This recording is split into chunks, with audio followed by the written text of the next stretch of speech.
My name is Angela Niles, and I'm an experimentalist that perform fundamental physics research. Today I represent the National Animal Interest Alliance.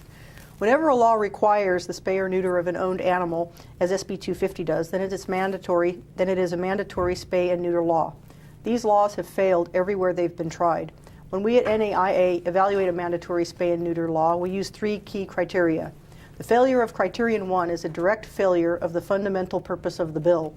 The failures of criteria 2 and 3 result in increased costs and reduced revenues to local governments.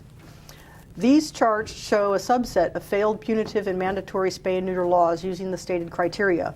All of the examples shown here resulted in decreased licensing, meaning decreased revenues to local governments.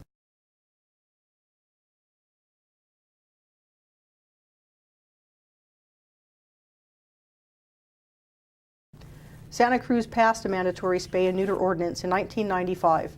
Shelter impound rates, shown in red, are higher than any of its non-punitive neighboring counties, and animal control costs doubled shortly after passage.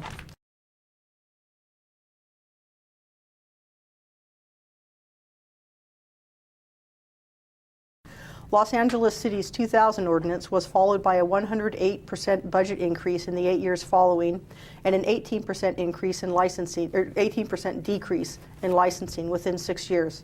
City Controller Laura Chick issued two stern statements emphasizing the need to regain lost revenue attributed to decreased licensing.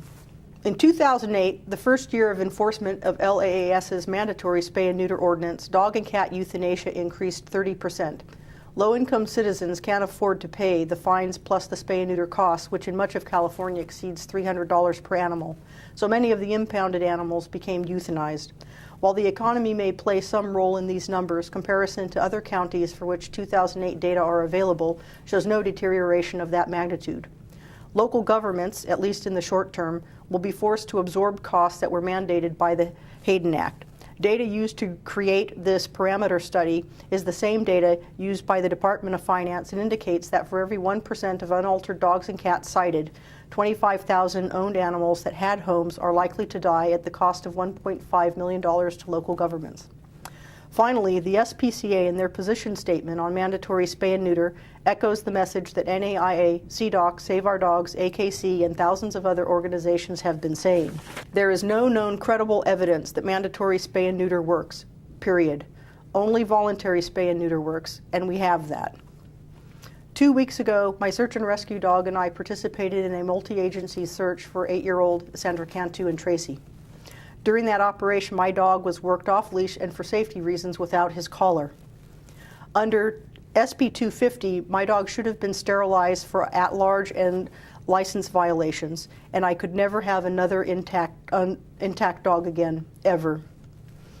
This example demonstrates the complexity of animal control code and how easy it is for responsible citizens to innocently violate them.